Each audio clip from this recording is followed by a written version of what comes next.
Hi everyone, this is Santosh. सबैजनालाई नमस्कार. You are welcome to back again. हजुर सबैलाई मेरो च्यानलमा पुनः स्वागत गर्न चाहन्छु. ओके. र योभन्दा अगाडि चाहिँ मैले तपाईहरुलाई चाहिँ मैले प्लान्टको चाहिँ बन्साईको टंक चाहिँ कसरी ठुलो बनाउन सकिन्छ भनेर मैले तपाईहरुलाई भिडियो देखाएको थिएँ. त्यो चाहिँ बनाउने तरिका चाहिँ र त्यसको अपडेट म हजुरहरु समक्ष म देखाउन गइरहेको छु. कत्रो त्यसको टंक चाहिँ भएको छ, विकास भएको छ भन्ने कुरा. Okay guys. हेर्नुस्, योभन्दा अगाडि चाहिँ मैले यसलाई चाहिँ मैले त्यसको बार्क बोक्रा चाहिँ भित्रको चाहिँ हड्डी र बार्क चाहिँ मैले अलिकति सेपरेट गरिदिएको थिएँ. ओके गाइज, त्यो चाहिँ अब योभन्दा अगाडि जस्ट हजुरहरूले हेरिसक्नुभयो. त्यो चाहिँ मेथड, यो चाहिँ मेथड कस्तो छ भने हामीले चाहिँ ट्रङ्कहरू कसरी चाहिँ ठुलो बनाउन सकिन्छ. ओके गाइज, हेर्नुहोस् अहिले त्यसको ट्रङ्क चाहिँ ट्रङ्कको विकास चाहिँ धेरै भएको छ भनौँ न. यो चाहिँ लगभग 4 महिना 5 महिनाको अपडेट हो. यो चाहिँ लगभग 5 महिना पनि भएछ र 4-5 महिनामा यसरी ट्रङ्क चाहिँ धेरैभन्दा धेरै सोच्यो भने ठुलो बनाउन सकिन्छ.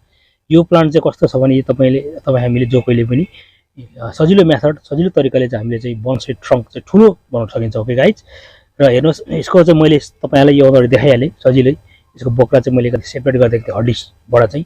अहिले चाहिँ विकास चाहिँ राम्रो भएको छ र यो मेथड हामीले जो कोही हामीले सजिलो सहज तरिकाले हामीले चाहिँ यसरी चाहिँ हामीले बन्साईको ट्रङ्क चाहिँ ठुलो बनाउन सकिन्छ. ओके गाइज, हेर्नुहोस् र यसको पनि म्यासिभ छ. हेर्नुहोस् र यसको म चाहिँ यहाँ काटिदिन्छु अलिकति. ओके गाइज, यसको यो यहाँनिर म काटिदिन्छु यसको. र काटेपछि जुन माथिको चाहिँ न्युट्रिसन लिइरहेछ माथिको हाँगाहरूले त्यो चाहिँ लिन छोड्छ. तलको ट्रङ्क चाहिँ सोचे भन्दा ठुलो हुन्छ. ओके गाइज, र यो कार्य म गर्न गइरहेको छु. तपाईँहरू पनि मैले गरेको जस्तै तरिका गर्नुहोस्. ओके गाइज, ट्रङ्कहरू एकदम सोचे भन्दा धेरै विकास हुन्छ, ठुलो हुन्छ. ओके गाइज, हेर्नुहोस् बन्साईको सेप अहिले एकदमै दामी छ. हेर्नुहोस् यति राम्रो छ. हेर्नुहोस् अहिले सोचे भन्दा धेरै राम्रो छ. हेर्नुहोस् अहिले धेरै ट्रङ्क ठुलो भएको कारणले. हेर्नुहोस् र मैले यहाँ बटारेको छु अलिकति यसरी जिगज्याग तरिका बटारेको छु. हेर्नुहोस् र माथि काट्दाखेरि ठिक्कै यहाँनिर मैले यहाँ काट्नु आँटेको छु यहाँनिर. ओके गाइज, यहाँनिर यसको चाहिँ अलिकति बाङ्गिएको पनि छ, जिगज्याग तरिका बङ्गाएको छु. त्यसले गर्दाखेरि अलिकति सेप पनि सुन्दर देखिन्छ बन्साईको. ओके गाइज, र यहाँ पनि एउटा त्यस्तै छ. हेर्नुहोस् यहाँ पनि एउटा जिगज्याग तरिका मैले एकदम घुमाएर बनाएको छु. तल चाहिँ एकदमै झुकेको छ, तल क्यास्केट स्टाइल एकदम यो त फुल्ली क्यास्केट स्टाइलको बनाएको छु मैले. ओके गाइज, यसलाई पनि प्रिपेरेसन गर्दैछु यहाँ पनि. र यतापट्टि पनि छ मेरो यहाँनिर. यो पनि बेन्जामिन फाइकसको मैले चाहिँ बनाउँदैछु. यसलाई बन्साई सेप दिँदैछु. हेर्नुहोस् र उता चाहिँ ट्रेमलिनको छ, ठुलो छ. यो पनि ट्रेमलिनको. हेर्नुहोस् ट्रेमलिनको छ यो पनि. हेर्नुहोस् तल निकै युज छ यसको पछाडि. हेर्नुहोस्. ओके गाइज, र तपाईँहरू पनि यो कार्य गर्नुहोस् म भन्न चाहन्छु सबैजनालाई. ओके गाइज, र मेरो च्यानललाई हजुरहरूले धेरैभन्दा साथ सपोर्ट र माया दिनु होला. र मेरो च्यानलको लागि नयाँ हुनुहुन्छ भने हजुरहरू सबैलाई मेरो स्वागत छ. मेरो च्यानलमा प्रवेश गर्न सक्नुहुनेछ. बन्साईलाई हामी फोकस गरौँ भन्न चाहन्छु. ओके गाइज,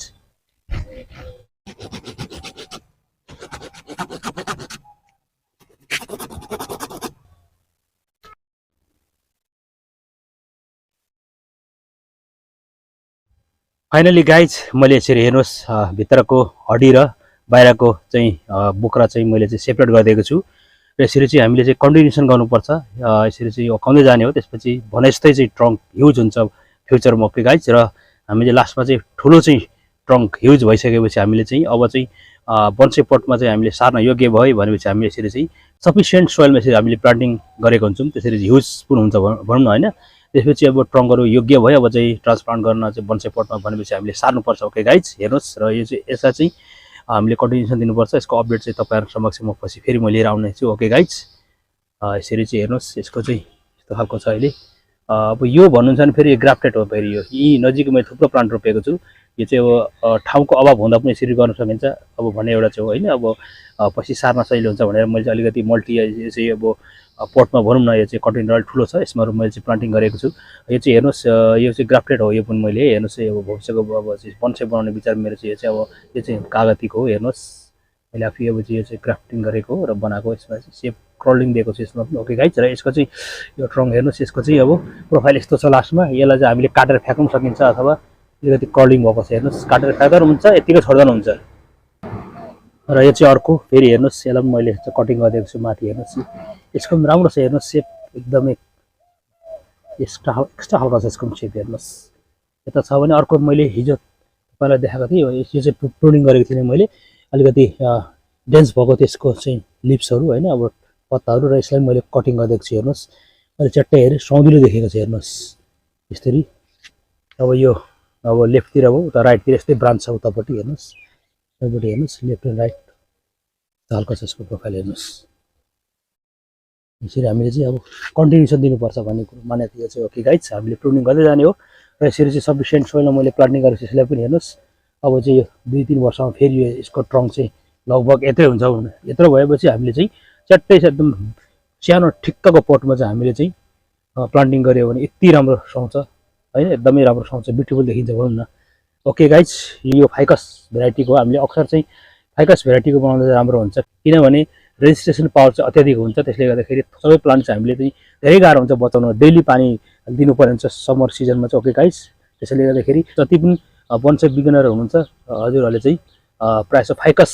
प्लान्टको चाहिँ बोन्साई बनाउनु होला भन्न चाहन्छु म हजुरहरूलाई ओके यो मेरो सानो भिडियो चाहिँ ट्रङ्कलाई कसरी ठुलो बनाउने भन्ने माध्यम मात्रै हो ओके गाइज र यो भिडियो हजुरहरूलाई कस्तो लाग्यो यदि मन पर्यो भने फेरि पनि हजुरहरू सबैलाई रिक्वेस्ट गर्छु मेरो च्यानललाई धेरै भन्दा धेरै साथ सपोर्ट माया गरिदिनु होला सब्सक्राइब गरेर पछाडिको नोटिफिकेसन बेल छ त्यसलाई चाहिँ टिङ हान्न नबिर्सिनु होला सेयर गरिदिनु होला कमेन्ट पनि तल दिनु होला भन्न चाहन्छु हजुर सबैलाई ओके गाइज भन्दै मेरो यो सानो भिडियोलाई यही थाती राख्न चाहन्छु आजलाई यही बन्द गर्न चाहन्छु मेरो भिडियोलाई okay guys thanks for watching this video okay bye see you Thanks for watching this video.